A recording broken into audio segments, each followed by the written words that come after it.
Well, hey everybody, welcome to Church Tech Life, a video for tech guys by tech guys. We have a really cool episode for you guys. Phil is walking through his 3D printing session and what he uses his 3D printer for his church for. Hey Phil, how's it going, man? Doing great. I've been looking forward to this episode. So we finally get to shoot it again. So it's really sad. Last week we filmed it all. It was really good. I said some really profound stuff, and then we had some recording issues. So but we're here for you guys. We're gonna redo it, and it'll be great. All right, in Church Tech Life, we like to start every episode with a Bible verse. Phil, hit us with it. What do we got? We're going to go to Proverbs chapter 18, verses 10. It says, "The name of the Lord is a strong tower. The righteous man runs into it and is safe." Great verse for encouragement. Always good to know that you can run to God with anything and be safe. And if you run into towers, always wear a helmet. 3D print your helmet. Oh, that is a good segue. So Phil, walk us through what we're doing today. So we're going to try something that's a little bit of a divergence from what we usually talk about. Usually we're talking about gear, microphones, or signal patterns, or that type of stuff. Today what we want to discuss is something a lot of people just kind of deem as a toy, and that's a 3D printer. So we kind of want to talk our way through that. And honestly, before I got one and I started using it, I was kind of in that same camp. It's really a toy. You know, there's really people use it, but I don't think I would ever be able to use one at church. And if I did, it wouldn't be practical. And then I got one, and now I just can't imagine doing a lot of the stuff that I do without it. So it's been such an impact on what I do and how I do so much of the things at the church that as I was talking to Michael, I was like, I think we ought to talk about this. And he's got a 3D printer in his church, and he uses his for a lot of stuff that he does there. So we were kind of in agreement to talk about 3D printing this week. So we wanted to kind of bring that up and present just some thoughts and some ideas to you. Now, let me go ahead and put some stuff up front. Number one, this is not for everybody. We know that.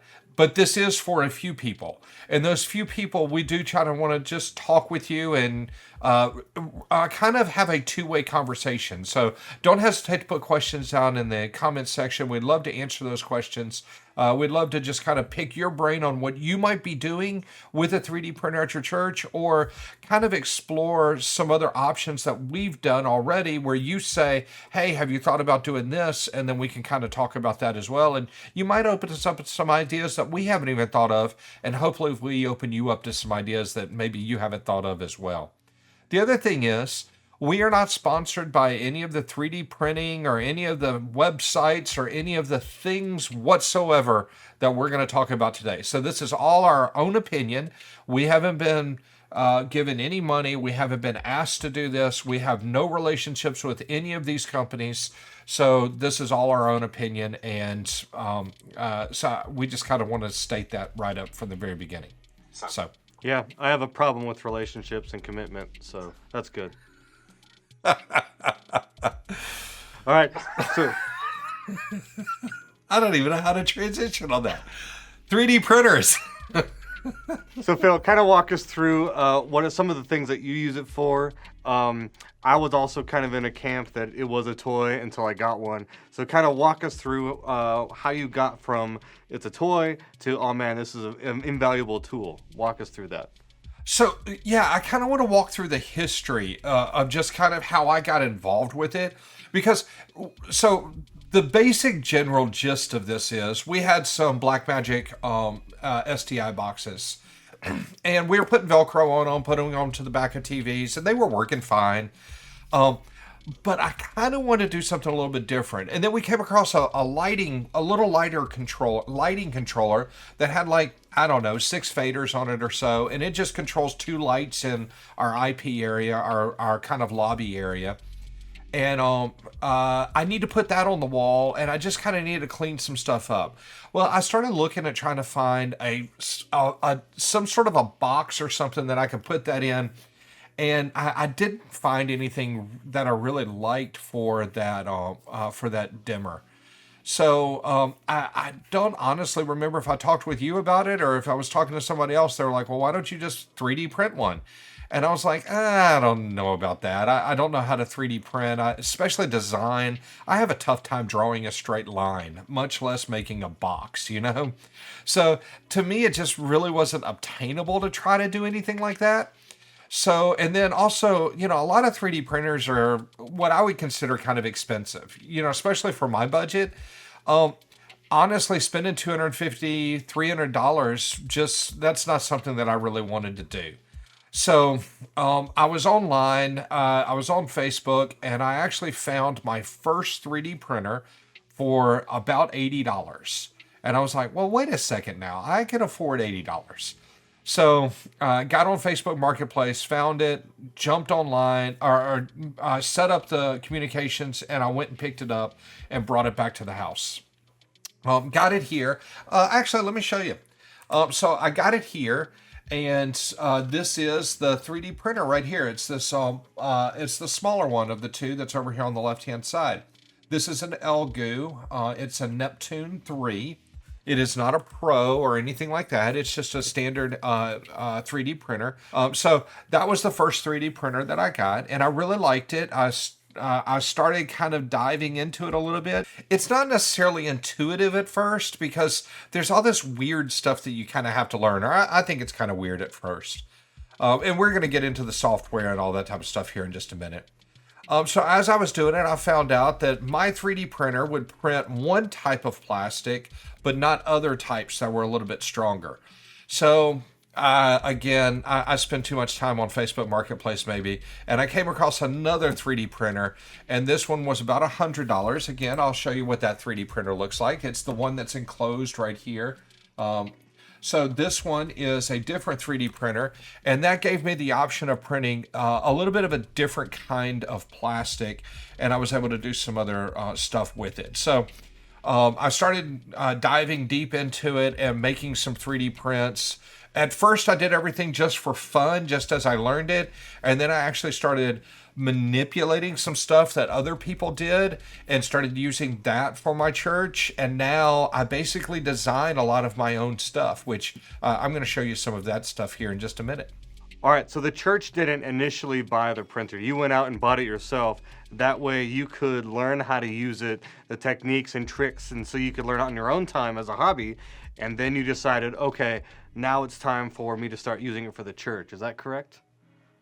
Yeah, so I mean, what I did for us, and everybody's different. What I did for us is I bought both of the printers myself, and then I've got filament that I own, and I keep that separate from the stuff that the church owns, and the church has bought filament. And so whenever I'm doing a project for the church, I use their stuff. When I'm doing a project for me, I use my stuff, and I keep those separate. So Yeah, that's cool. Okay. So I guess the important takeaway is you didn't go into this saying, oh, the church can totally use this. This was you pursuing a hobby, just like if you were to build a cabinet, right? And you're figuring it out by yourself, learning woodworking, and then as you start to see problems at the church, you're like, man, our cabinet broke. I could probably rebuild that because I know how to make cabinets now. It's the same type of thing. Now, as you start doing more and more 3D printing things, you start seeing ways that 3D printing can help your church, and you're like, man, I can do that now because I learned it. So you didn't go into it thinking that the church would benefit. And I actually kind of went into it with the opposite mindset. I kind of went into it still thinking this is a gimmick, and I really didn't want to spend the church's money on something that was a gimmick. So whenever I bought it, I was like, all right, we're going to try this thing and see. And, worst case, I really haven't wasted that much money on it. My first printer came with some filaments. So I already had that. Whenever I started printing some stuff up, I was like, oh, I can see where this might be useful. But until I start designing my own stuff, I mean, so I can design a flower. Well, what good is that in the tech ministry unless I'm going to give them out to people, So until I can start designing my own boxes and making them custom fit, there really wasn't an application for me to use it in a church environment. So once I got the confidence I needed where my prints were coming out correct, then I was like, oh, let me figure out how to start designing. And I started designing my own stuff. And then that's where it turned into something useful that the church was able to use. Gotcha. Okay, so let's look at some of the things you were starting out with, and some of the things you were cutting your teeth on, as it were, figuring out how to use the printer, and then we'll go into some ways that the church actually can benefit too. So show us some stuff. Sure. So these are, like I said, the first slide right here is my printers. So these are the first few things that I actually ever printed. Actually, there they are. So these are the first few things that I actually ever printed. The first thing that I tried printing was this little guy right here, which is, it's a grocery bag carrier.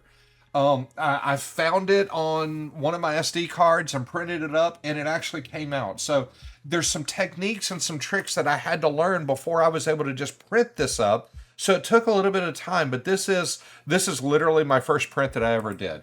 Then I went from that into something that was a little more difficult, which is the snowflake that's right here. This is a little Christmas ornament you can hang on your tree or whatever, but trying to get those curves just right and everything else, it took a little bit of time for me to get that to print out correctly. So once I figured out how to do that, I was like, oh, all right, I can do that now. So then I found this little monkey guy. And I know that's kind of weird, but I found this guy that's over here in the bottom corner, and I actually put it in my office to hang it. So it hangs right here, just up on. So every week, whenever or every time we're doing, I've got that just hanging right up there. So that was fun to print, and I actually learned some stuff about supports and that type of stuff from it, and I failed miserably. If you look at it, it's all like it's all stringy and all kinds of stuff. But this is the third print that I ever did. It's horrible. It doesn't look good, and I really like it. So, and then I was like, and I came across something. I want to get into websites and how I got all of these designs, because I didn't design any of these. I actually was able to piggyback off of somebody else that did the designs. And then all I had to do was bring it into some software to allow it to go to my specific printer. So that's kind of an important thing to know, is you don't have to be this design guy to get started. You can actually start and learn how to do some stuff very, very easily with a whole bunch of free stuff that's already been done. So I've had a lot of fun. It was good for me to get through this process to learn some of the basics and just kind of get some stuff. Now, here's another one. This was kind of a fun piece. This is United States, that's topo. So you can actually, it's topographic. So you can actually see the mountain ranges over here out in the west and the mountain ranges over here. It's a little hard to see, but you can kind of see where some of that stuff is. This is a two-tone color as well. It's blue and pink, kind of. And my wife's a school teacher. She took this to school and the kids loved it. So this was one of the first things that I printed. Again, I got this from one of the websites, so that's not my design. I got this from one of the websites. It just holds the tools for my 3D printer. I've actually printed a whole bunch of stuff that I use on my 3D printer a lot. But this is just one of the things I was able to kind of grab without doing a whole lot. But grab this. This was another thing that I just was able to download for free. So had a lot of good times, a lot of good fun. And I've learned a lot in the process of doing a lot of that type of stuff just for me. Awesome. Well, that's stuff for your house. What all did you do for the church for free? So that's a great question. So let's talk our way through that just a little bit. This sits backstage for us. As the guitarist comes off, they're able to just hang this right up onto the wall and have a guitar hanger right there for them as they come off stage. That way they don't have to, it doesn't take up a whole lot of room. You know, like our last guitar hangers, when we had them, our last guitar stands, they took up room in the backspace on the floor. So whenever our worship pastor or one of our guitarists would come off stage that were out front, they would put their guitars either, you know, kind of over to the side on the floor, like on one of the stands, but it was still taking up floor space. Well, I downloaded this for free, and I was able to put this up onto the wall. So as soon as they come off the stage, they're able to just hang their guitar right up onto the wall. Now, what I like about it is, number one, If you look here, it's got some really good bracing that comes up and holds and supports that. I've had no problems hanging a pretty heavy bass guitar on this. I didn't worry about it at all. It felt really good. It felt really solid. I've got a really strong infill on it, and I'll kind of get to that term in a little while. But I hadn't really had any issues hanging this guitar up on here and using it. What I also like about it is it kind of opens up our floor space in the back so we don't have these stands kind of all over the place where somebody can knock a guitar over or, if it gets top heavy or whatever. But they've also got their belt pack on because the guitar that we're hanging up on this for the most part's wireless. So that belt pack's there. Well, if they put their guitar on the stand, then that belt pack could be laying on the ground, which means if somebody walks around, they could step on it just because their guitar strap is where it is. So this is a good thing for us because it helps keep everything kind of up in a specific spot where it's safe, and so is the equipment that they're using, their belt packs and everything else. Everything's real safe for them. One of the things that I also designed were these little boxes. So I didn't fully design them. What I did was these mimic the Sennheiser IEM packs, except for the volume knob. So the volume knob on a Sennheiser is way over here, and my volume knob for these are over on this side. So I took the Sennheiser pack, and this was the first thing that I learned how to redesign to make it more for us. So I took the Sennheiser design that was already on one of the websites.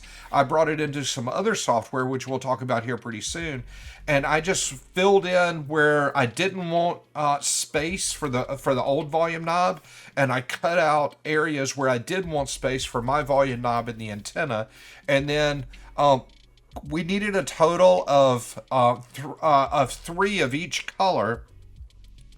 So that they could hold each one of these packs. So we've got 9 packs on this side, 9 packs on that side, basically.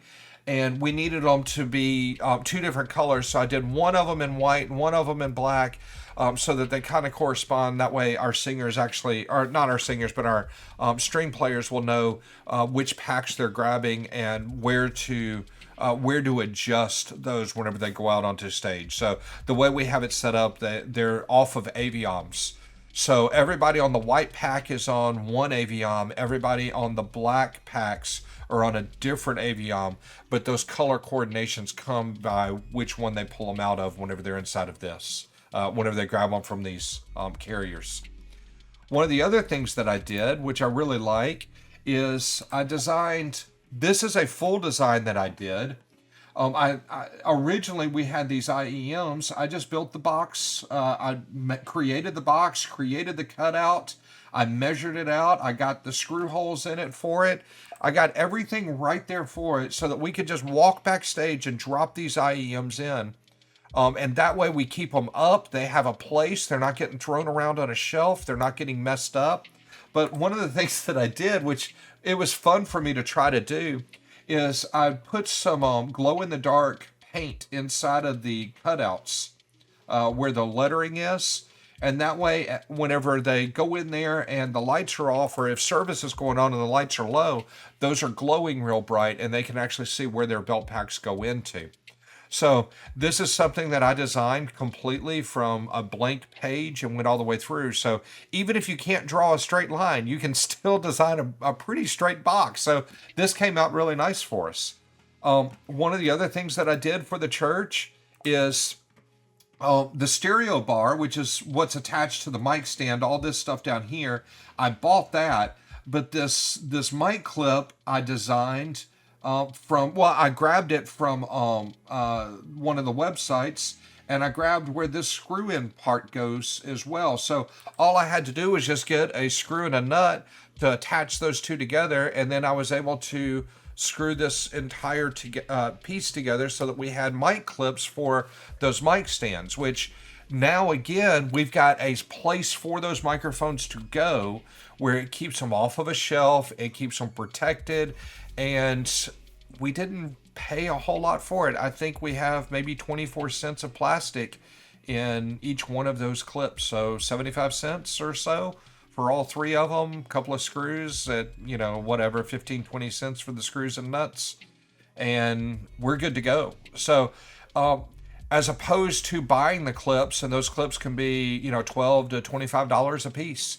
So we saved a lot of money just by designing and doing our own stuff. What I also did was I designed this system setup. I downloaded this piece right here, which is where a microphone goes into. And that way, whenever it goes backstage, they can just slip their microphone right into this piece right here. And then I designed this pack from scratch. You can see the screw holes back here in the back so that those can screw onto the wall. Designed this. I did the inlays in there. My plan is I'm either going to put black ink, I use nail polish a lot, and I'm going to show you an example of that here in a minute. But it'll either be black nail polish or something like that, or I don't know, I might even wind up doing glow in the dark. So who knows what I do. So it's always kind of fun to see.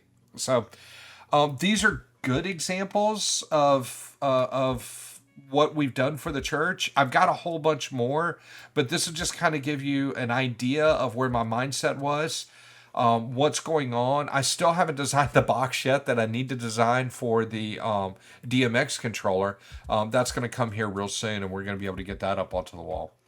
I would like to say that it's not all fun and games whenever you're doing it. You do need to learn, or you will find out that there are issues with 3D printing from time to time. Let me give you an example. This is what's called a blowout. This is where the plastic gets all clogged in on that nozzle down there, and it just starts filling up and filling up and filling up, and it stops printing, and it creates problems. This is the first blowout that I ever had. I've had a couple since then, but this is the first blowout that I've ever had, and I was really nervous whenever it happened. So I actually called Michael, said not sure what to do, and he kind of walked me through it, and I was able to get some stuff, and I had to order some parts. As you can see by the slide, it took 6 man hours, so that was just 6 hours of me trying to figure out what to do. About 2 weeks of research and ordering parts. So I ordered some parts off of Amazon, took a little bit of time to get in. Then after it got in, I had to get all that stuff cleaned out and get it where I could actually service it, and then put the new parts onto it to get it working again. So there is a learning curve, and I had to learn that learning curve very quickly so that I could get back to printing again.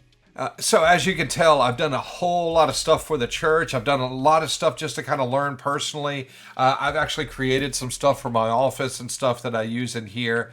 So I've got a mixture between personal stuff and stuff I'm using for the church, but everything kind of I learn on just about every print. And we'll actually talk about some of that in a few minutes too.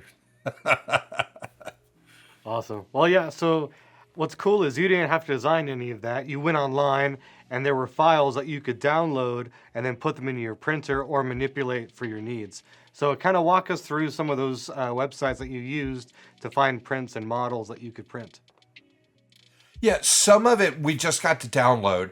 Some of it I did have to design. But let's go ahead and start talking. The first website that I started out with, and I'm going to give you my first website, and then I'm going to give you some other resources. But the first website I started out with is called Thingiverse, and we're going to link that in the description down below. And this is actually the Thingiverse website. You just go in and you create an account, and it's got all kinds of stuff in here that's ready to go. There's all kinds of different stuff that you can 3D print that's already been designed for you. It's ready to go. All you have to do is just download the files and then print it. Now, for the most part, they ask you not to sell this stuff. So if somebody else has put in the time, the effort, and the work to do it, they're going to ask that you don't just copy it and then start selling it.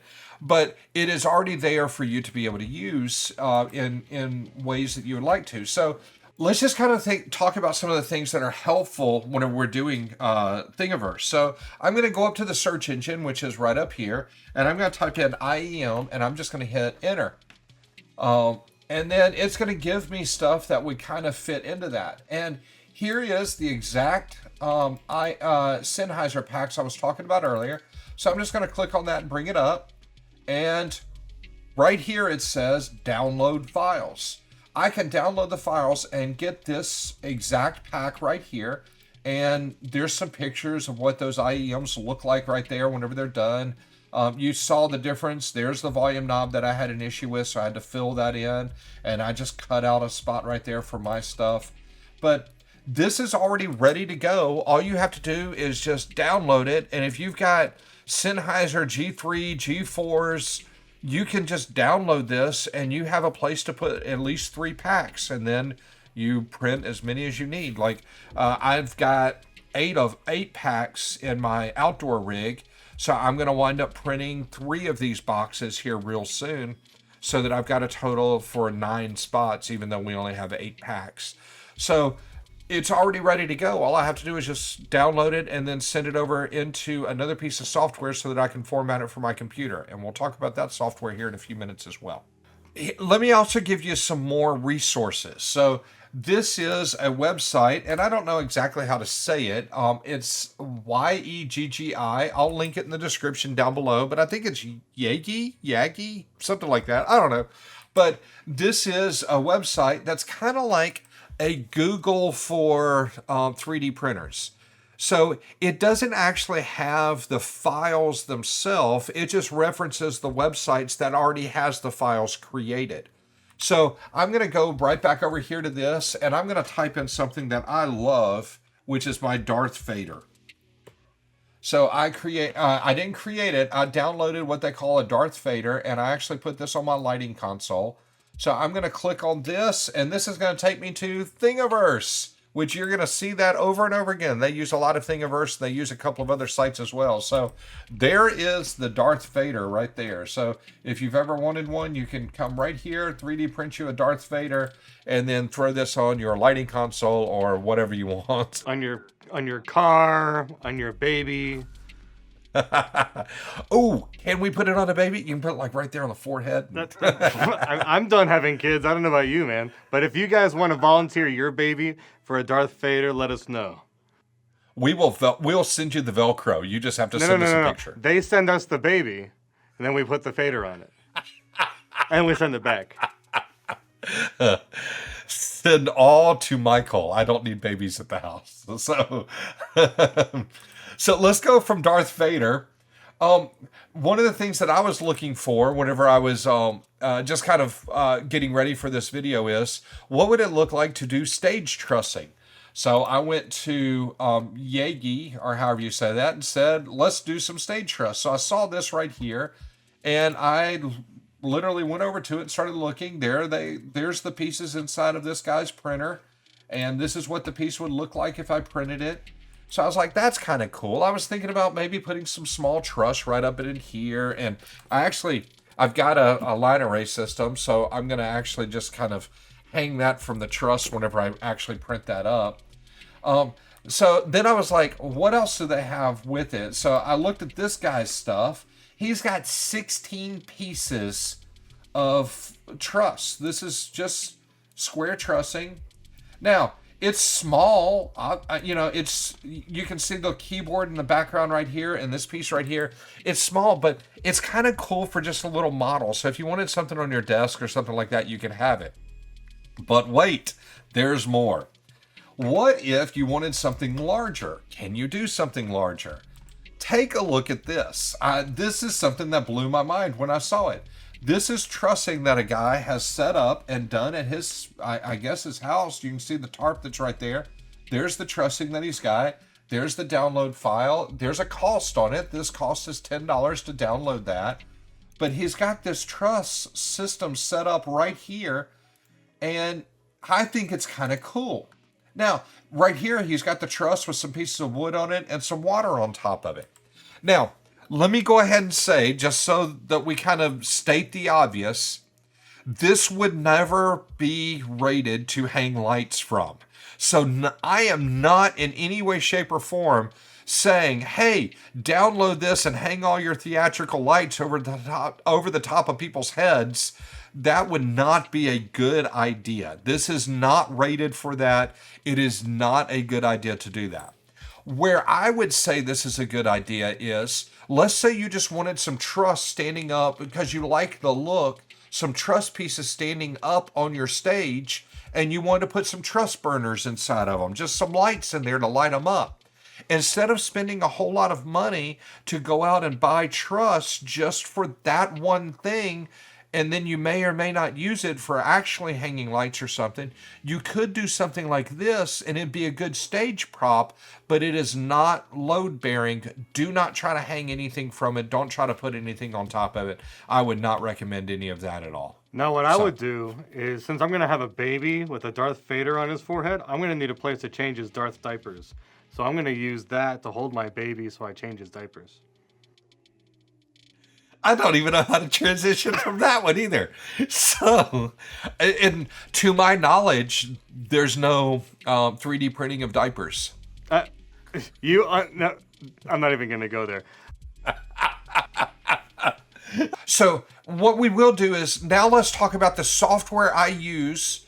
And so far we've talked about the software or the websites you can go to download stuff that has already been designed. So all you have to do is just grab their design, throw it on what they call a slicer, which we'll get into the slicers here in a minute, and print.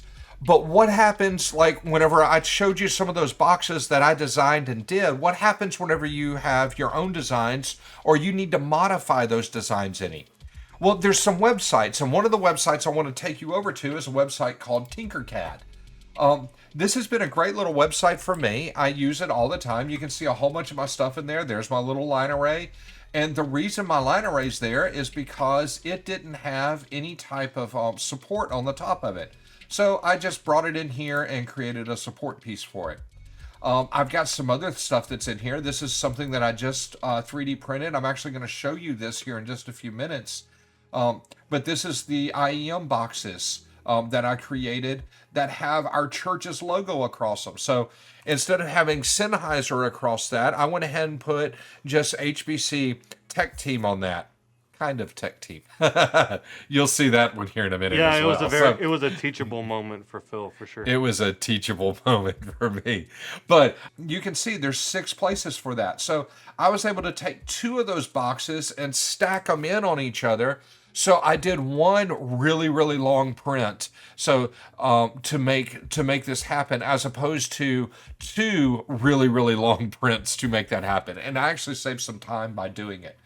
But you can see this is the youth room one that I did earlier. This is the youth room that I did. This is the one where it was a black box and it had the glow in the dark paint built inside of it. There's IEM number 3 right there. So I was able to just bring this right into Tinkercad and design it and get my sketches to work. I guess that's a good way to say that. All right, so now let's go into the youth room IEM packs that I showed you earlier. So this is one of the IEM packs. I'm just going to move that right over here, and we're going to say tinker this, and it's going to open up the files that I had originally, and there it is. This is the IEM pack number 3. And you can see I just designed this all the way through. I didn't use anyone else's design. I created a rectangle across that, did a cutout right there, put this little top on it, and then added in these little screw hole mounts right there. And then you can see there is the lettering that goes right into it that gave me the inlay. Now I've learned how to clean that up a little bit since doing that. So the way that I design now, I've actually learned a little bit more, so I design a little bit differently. But this is one of the designs that you saw just a little while ago where it was a black box and I had the glow-in-the-dark paint on the inside of it, and we're using that inside of the youth room. So this is a box that I designed directly out of this software. All right, cool. You have your file from Thingiverse or something you made. Now let's talk about slicers and what they do. Okay, so what happens is I guess before we talk about slicers, we need to talk about what a 3D printer actually does or how it actually works. And you can actually help me in this description because you do it a lot better than I do. But kind of like if you had just a piece of paper and it's printing up a picture and you just run that print head over it a bunch of times, like hundreds of times, eventually that ink is going to pile up and it's going to start becoming 3D. It's going to start having some texture behind it. That's kind of like a 3D printer, but instead of ink, we're really using plastic. And that plastic builds up and up and up, and eventually it starts forming something all the way through. And it's very, very precise on what that print head does. So, what is that a good way to describe that? Yeah, sure. The way I always describe it is you think about a cinder block wall or like a brick wall. So you have your bricks and you put them in a line all the way across, then you go up and you do another line all the way across and up, another line all the way across. And so as your lines get taller and taller, your wall gets taller and taller.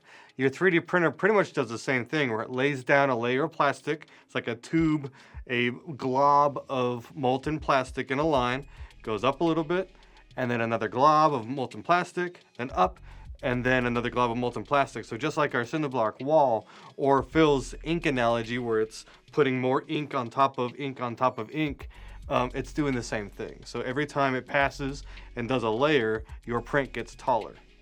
Man, that really is a good way to say that. So let me give you an example of what he's talking about. So I did a print recently, and this is the 3D printer right here. And I'm going to come over here and just play this video out, and you'll see the print head moving around in circles. There it is. And it's creating these lines as it goes.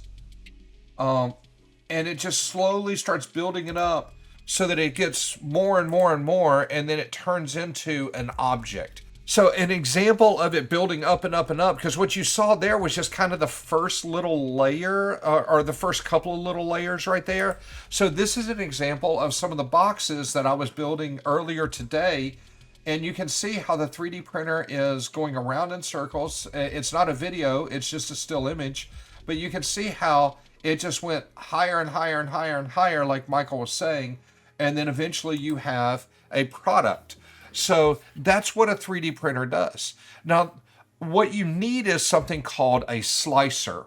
So the slicer, its whole job is to send over to the printer to tell the printer that you're going to that it's going to take that image, that whole 3D box that you have, and it's going to slice it up into pieces so the print head can go around it the first time. And then after it gets around it and it's filled in everything, then it moves up just a little bit and it goes around again and it fills up again. Well, the slicer goes through and tells the 3D printer how to do all of that so that it knows where to put filament, where to put plastic at, and where not to put plastic at to create the box that you're trying to have it create, or to create the item that you're having it trying to have it create. Does that make sense? Yeah, that's exactly right. One of the things that is kind of confusing is there are 100 different slicers out there, different programs. So we're just going to show you a couple that we use. It doesn't mean they're the best. It's just the ones that we happen to use every week. Yeah, so I dove into this one. This one's called Orca, and I got into it because for me it was just really easy. It was just really intuitive. So this is Orca. This is a few of the projects that I've done. You can see here is the line array speakers that I had. This is that box that I was literally talking about just a few minutes ago.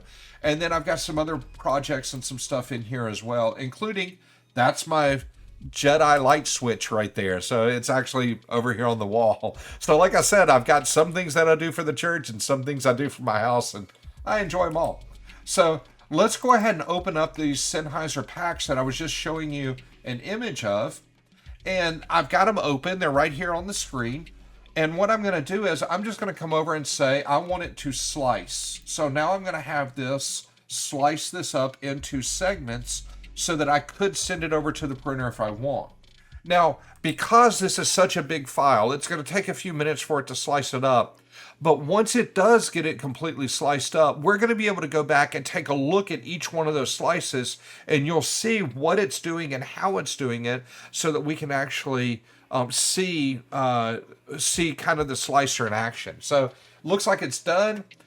So I'm going to start right here at the very top layer, and I'm going to start going backwards, and you see how the plastic's going away and everything's starting to go down, down, down, down, down, and getting smaller and smaller and smaller until there is basically nothing left on the print table except for that first layer.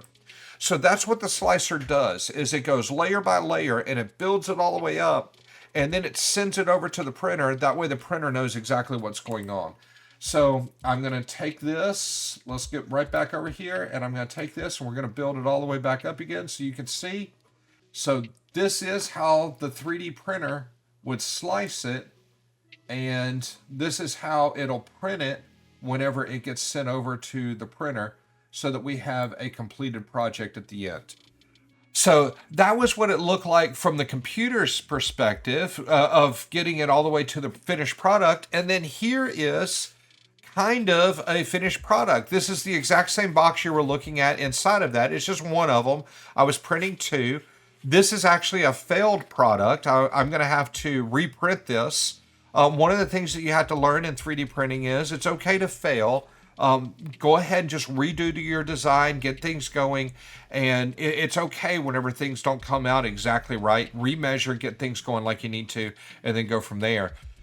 Mine is failure for a different reason, to be honest. I sent a picture over to Michael earlier today, and I said, hey, how do you like these? And he said, you misspelled tech. And I was like, what? And I looked at it, and if you look right there, I did. I said teach. So HBC teach team instead of tech team.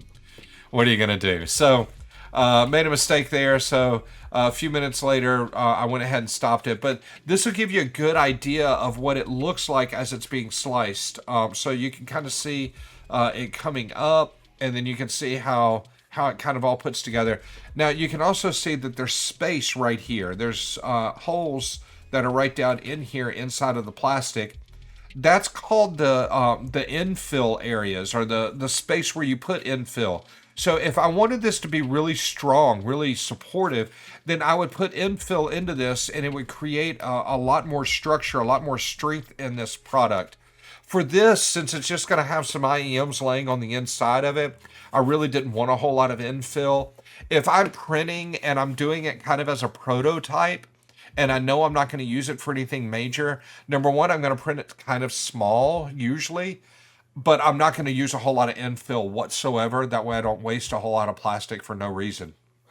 So that is a tip for whenever you're doing designing, you can cut back on some of your infill. But this is one of the boxes that you actually saw designed all the way through that.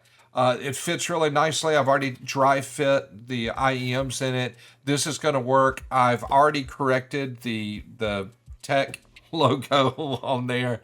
And now we're ready to go and turn this back out and start the print all over again.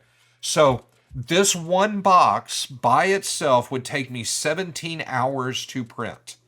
Whenever I put them together the way that I did, it barely fit on my print bed also. It was giving Michael, I think, indigestion last night, knowing that it was so close to the side walls. Or anxiety or high blood pressure, all of them at once. So I printed two of these boxes at once. And the reason I did was, instead of 17 hours per box, I was able to knock that down to about 25 hours total. So instead of printing out, 34 hours, I was able to just put them both together and get this down to 25 hours. So it was beneficial for me to do it that way. I did it, I messed up, and I will have to redo it. So 25 hours is a really long time. Does 3D printing take a long time on a regular basis? That is one of the problems with 3D printing. Most things will take you a little bit of time. Let me give you an example. So this little guy right here, I printed this up. It's got a little circuit board on the inside of it. It's used for some lighting that I've got in here, some LED lighting. This little guy right here has what's called WLED software on it, which I bought the circuit board itself, and then I didn't come with a box, so I printed the box. So the box itself took me about 30 minutes to print. So even something that small took me a little bit of time, and I actually had to do multiple revisions of that box. This is kind of like an Arduino for programming. So you can put all kinds of good stuff on it. I like this. This gives me a place to put my breadboard on, and the Arduino itself. It's got screw holes in it, so the Arduino is really, really solid in there. But this little box itself I think this took me about 45 minutes to an hour to print, and there's not a whole lot to it. It's really small and that type of stuff. So it does take some time. You're definitely not like a 5-minute print or a 10-minute print. I haven't come across anything that is really quick like that. So you do need to prepare for some time with it.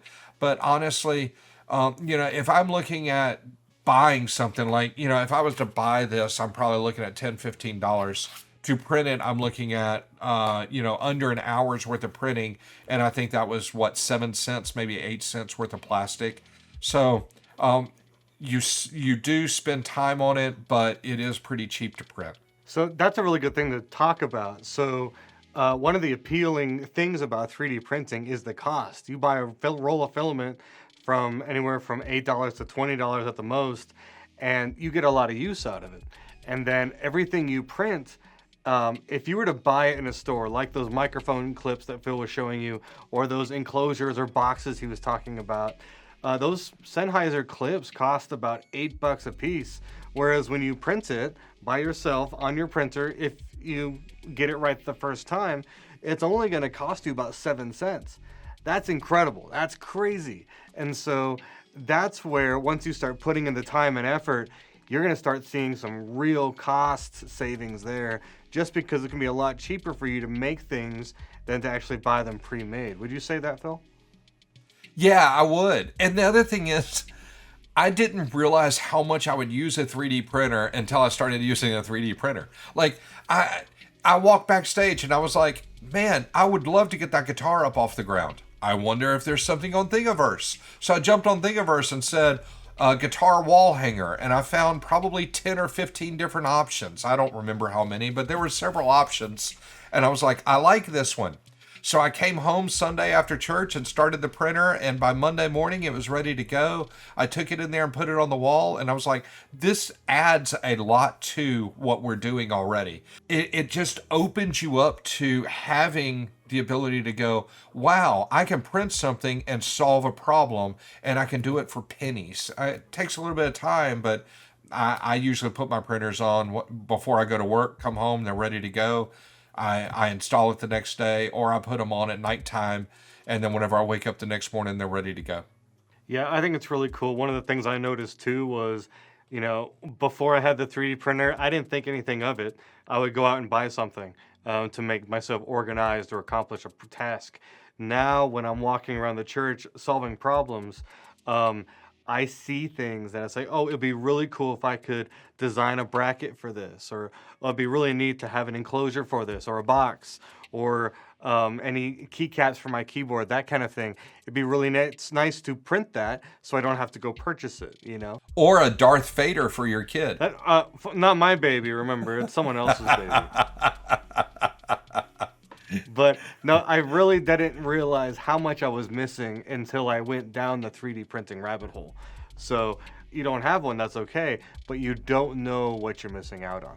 Yeah, and the entry level on this is pretty inexpensive if you really break it down. I got onto Facebook Marketplace a day or two ago, and I found several printers that were in that $80 to $125 range, and that's just locally here around our part of Virginia. So they are out there. Some people will say they're going to go out and they're going to buy a 3D printer, and then what you see on Facebook all the time is, I didn't use it as much as I thought I would, or something like that. It's been sitting in a closet for 2 years. I haven't used it at all. Still brand new in a box. Come get it. So they're pretty inexpensive. So you can take somebody that failed hobby and turn it into something that's not very expensive and then be able to use it. So the entry point for it, money-wise, really isn't that expensive if you look on the used market. What's really cool too is if you decide, you could turn it into a side business as well. In the last 5 years or so, 3D printing has blown up, and especially if you make your own designs and try to find a niche, especially for tech guys or just techie-like people, having 3D models that cater to them, people will pay you for it. You can sell things on eBay or Etsy and actually make a side hustle off of it. You see that everywhere. Yeah, it's almost like you could take like a PNG logo or a JPEG logo and just 3D print it. like you can. That was a good setup. Good job. Oh, thank you. So I 3D printed this. This is just our Church Tech Life logo. Don't look at it too close because there's a lot of mistakes in it. So we're going to do that. But I 3D printed this. I actually put nail polish in these spots so that you could get the color off of it, because I printed it in just PLA black. And then where it says church and where it says life, I just put white nail polish inside of it. And then the tech, I just used black nail polish. So printed this, had a good time with it, learned a lot doing it. But I literally downloaded the logo, turned it into a couple of things, brought it in, added some stuff to it, and designed this. I think the design process on this was probably 15, 20 minutes. And the printing on it was probably about an hour, maybe 2 hours at the most. And then once I started doing the painting to get everything in there, that took a lot of time because I was learning how to do it as I went. So I just leave that back here. And the other thing that I did, I wanted to learn how to do something. I've seen people that print in 2 different colors, and I never really knew how they did it. And then I figured out a section on my slicer, which is you can pause your slicer at a specific spot, and then you can change your filament out and then start going again. Kind of like that I showed you on that laptop where it was in 2 different. That was all done by accident. So if you asked me back then to recreate that, I couldn't do it. Now I can. So I started printing this in blue, and then I got to a point where I paused it right where right where everything started coming out, the characters and the words started coming out. I paused it and transferred to white. So I pulled the blue filament out, put in white filament, and then started printing. And it's a very helpful sign. It says, "Warning, do not touch, serious injury may occur." So I put this on my 3D printers. That way people know, leave my 3D printers alone, don't touch them. What's really cool is you can see the progress that Phil has made even in this short time. You look at some of his early prints, and you're like, man, that looks like garbage. But then pieces that he's learned on and actually gotten better with, like that sign, that's starting to venture on some professional quality stuff. So, and it only, how long did it take you, Phil? How long has your 3D printing journey been?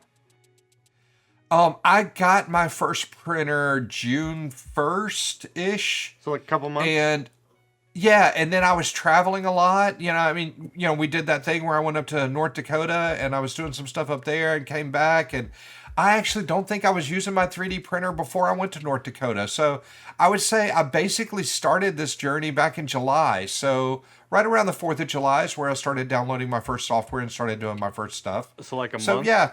Ish?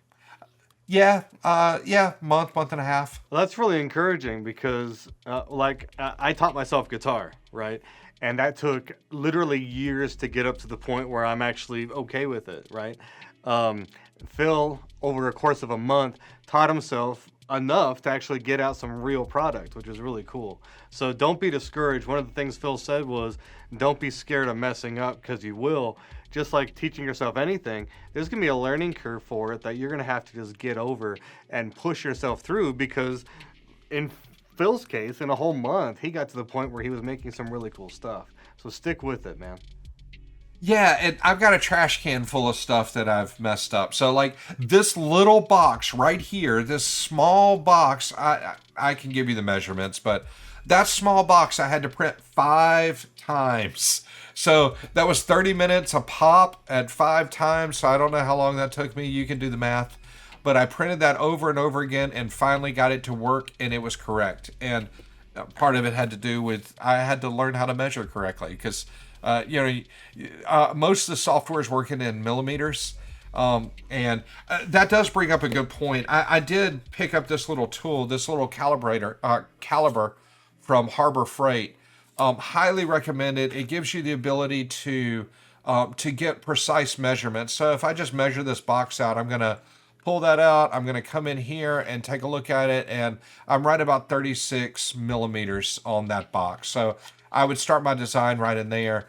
And then let's see, on the inside of the box is, and this is all important measurements, the inside of the box, we're looking at about 33 millimeters.